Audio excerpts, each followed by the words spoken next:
Morning. You're listening to Robert Scano, 910 AM Super Station, along with Police Commissioner Willie Burton and Scotty Bowman and Tom Chosky.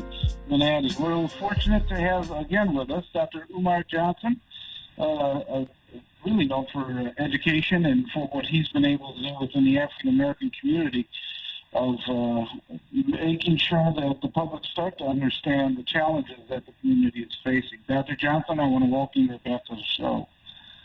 Good Garvey Day. Thanks for having me. Well, it's in Michigan. It's been an active week a little bit. We've had two presidential visits, one Joe Biden and the other President Trump, that has both come here. And we were talking about there strikingly different messages sent by both camps. Trump came in and he had thousands of people apparently without any masks. And New York Times report was kicked out for reporting that within the rally. And then you had Joe Biden that came and he stressed caution in his era of the COVID-19 and was in a suburb of Detroit. I'll be truthful, some of my students, and many of them are African-American, were disappointed that he did not make Detroit his first stop, since he's been courting the African-American vote so much at this point. And in Michigan, the Macomb County is considered a swing county many times. That they went for the county went for Trump in 2016. There seems to be an issue whether they're going to go again for Trump, and it appears that they're starting to turn towards the former Vice President Joe Biden. So I don't know if you're able to. And I know that your own home state of Pennsylvania has become a battleground as well with Joe Biden and with President Trump. And they're talking about issues like fracking and things like that. I don't know if, in your opinion, the former vice president has really come through in terms of the racial tension and what he sees as needed remedies for what's happening in our country. Well, in my opinion, as it relates to black people, which is my focus, these two candidates have far more in common than they have in differences as it relates to black people. If you look at Joe Biden's record, Donald Trump is not a politician, but even if you look at his business record and the things that he has done to limit the amount of black people that he employed, so forth and so on, the amount of black people he limited from being able to live in the different apartment buildings and things that he owned, both of them, have been a disgrace when it comes to black people. So when black people vote this November, it's clearly going to be a vote of personality. It will be a vote of policy, because neither man has a policy to improve black America. Every black vote will be for personality, not policy. Do you see that the vice president is trying to be more sensitive to the racial tensions and things in the country versus President Trump, who seems to be dividing more of the country?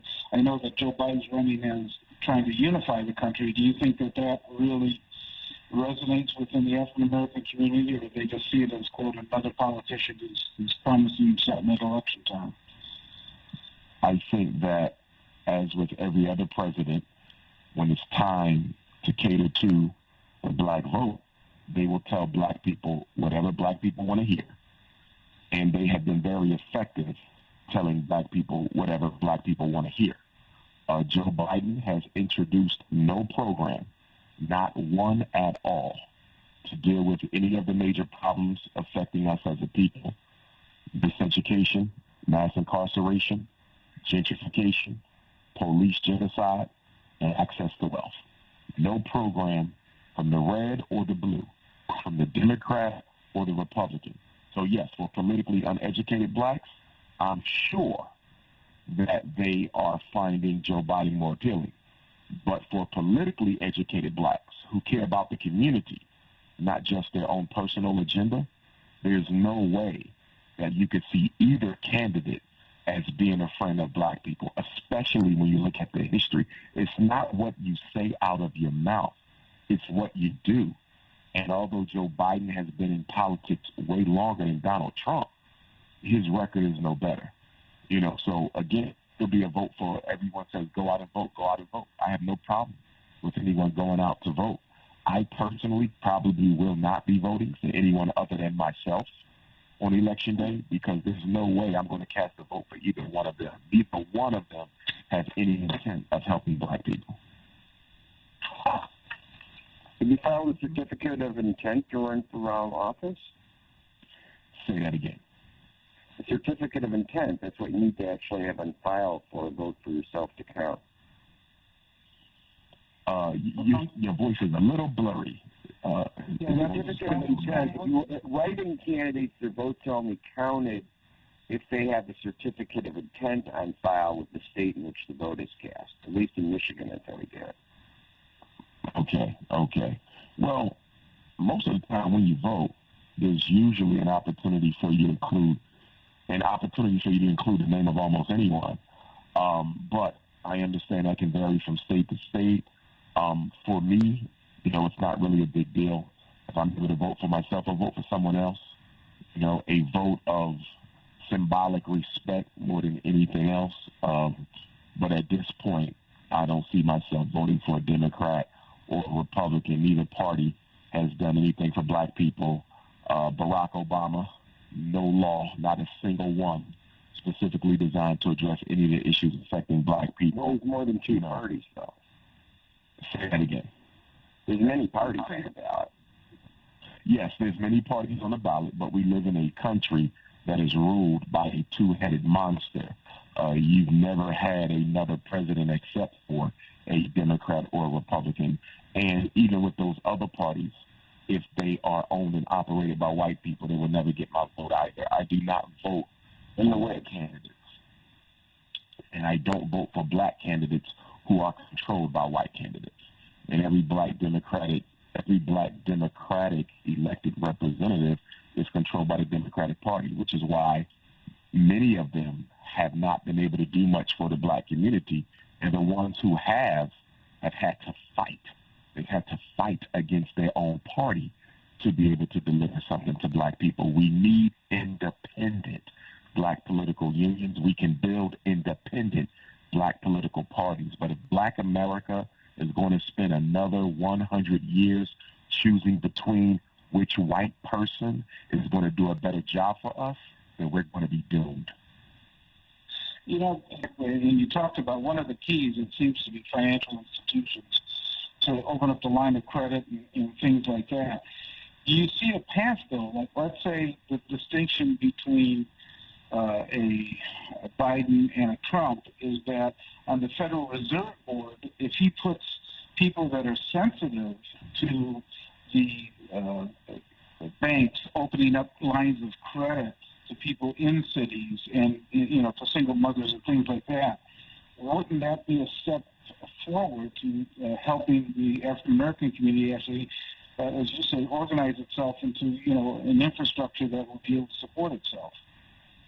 It should be a step forward, and on paper, it would appear to be a step forward. The two problems is, number one, whenever anything is done for black people, then something extra has to be done for white people to maintain the black disadvantage in order to guarantee the white privilege.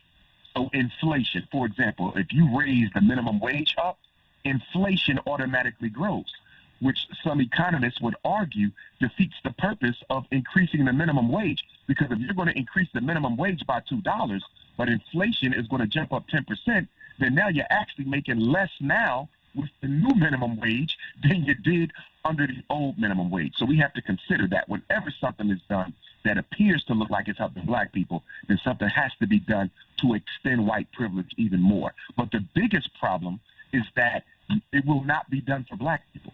It's going to be done for people of color. It's going to be done for minorities, and it's going to be done for disadvantaged communities. People of color, minorities, and disadvantaged communities. And the reason they use that language is because they have to use language that is deceptive, that makes black people feel we're talking about you, But when you look at how we distribute the resources, it goes to the American Indians, it goes to the homosexuals, it goes to white women, it goes to the Arabs out in Dearborn, okay? It's going to go to the East Indians, it's going to go to Southern European immigrants. Those three words have suffocated black people from being able to benefit from anything that America has to offer in the past 50 years. So we have to go back to advocating for laws and rights and privileges and resources that are labeled for black people. If it is not for black people, then it's not for us. This minority thing is suffocating us, and we need to give up that word, give up people of color, give up disadvantaged community. We want things to be specifically earmarked for black people. You feel that some of the efforts, well, like here in Detroit, some of the efforts by the corporations, whether it's GM, Ford, they talk about, even the words that you said, minority vendors and minority dealerships and things like that. Obviously, you feel that they're falling well short of any type of goal of just helping black people, period. Absolutely. It's not going to help us because minority is any non-white person.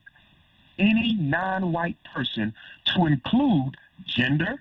So it's any non-white male. So if you're any non-white heterosexual male is a minority. Okay, so even a gay white male can claim minority.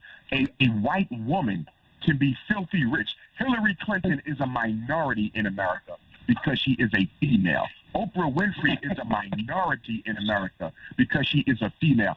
That minority label has been effectively used for the past 50 years to make black people think we're going to help you, but we're really going to help all the other minorities except you. Men outnumber women in the United States? Say that again. Do men outnumber women in the United States? No, women outnumber men. Well, that would make men the minority, not the women. Minority is not a numerical. It's not a numerical concept. It is. It's a power concept. It's not a medical concept. Well, I think when you're talking about majority in this type of situation, you're talking about actual power and economic status and everything else. Minority, it's about if you power interpret and the law in an election to say the majority wins an election, then you would have to then look at things other than the vote count, if that's true. Well, in the presidential election, the Electoral College chooses, so it's the distribution of electors, not popular vote. If that was the case, Hillary Clinton would be the president because Hillary Clinton had far more popular votes than Donald Trump, but she lost because she didn't get enough Electoral College votes. The same thing with George Bush and Al Gore. Al Gore clearly won the popular vote, but George Bush won by 2. Only 2 more electoral. Your definition of minority is not a number. Then what happens is if, for instance, in the law, it says even if we go to Electoral College, the majority of electoral votes then. You would not have a majority of electoral votes would not necessarily mean the greater number then based upon what you're saying about the meaning of the words majority and minority. Well, I'm not speaking of elections. I'm speaking of political power. You're talking about economic power, aren't you, and status and things. Rodney's back. You're on with DR.UMAR.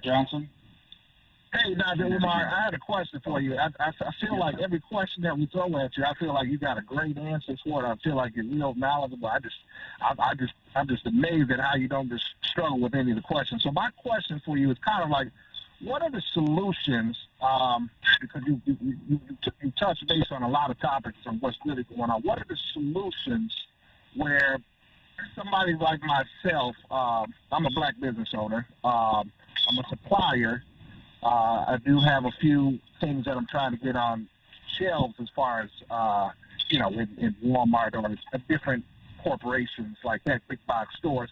What solutions do you have for minorities who aren't necessarily knowledgeable, who don't know where to go? Where would be the good starting point to go ahead and start to make change that's prevalent within our community right now? Well, education and economics are the right foot and left foot of empowerment, of liberation, of organization. We have to educate not just our children, but we have to have political education classes for our adults, because most black people are not politically educated. And when I say politically educated, I'm not just talking about popular politics, the Biden and Trump elections of the world. I'm not just talking about that. I mean, really understand how society operates, how white supremacy operates, how the black bourgeoisie has been used as a weapon to keep black people in their place. We need political education class, but also we need economic organization. So even though we have a lot of black businesses in Detroit, they're not organized. Okay, all the black restaurants have to be organized. All the black mini markets have to be organized. If you do not organize, then you automatically expose yourself to being exploited by non-black communities who are more organized. Take hair care. How did the Koreans take over the black hair care industry? It's because the beauty salons and the barbershops, they were too busy competing for customers that they didn't organize and work together to take over not just the business, but the products that they use. And as a result of those petty differences and that Negro need to compete, the Koreans were able to come in and snatch it right from under us. I see the same thing in so many other lines of black business. We have to get organized, which is why Booker T. Washington, who started the National Negro Business League, he was such a visionary and a prophet of black economics, because he saw the need for us over 100 years ago to organize the businesses. We cannot afford to compete with each other. We have to cooperate economically.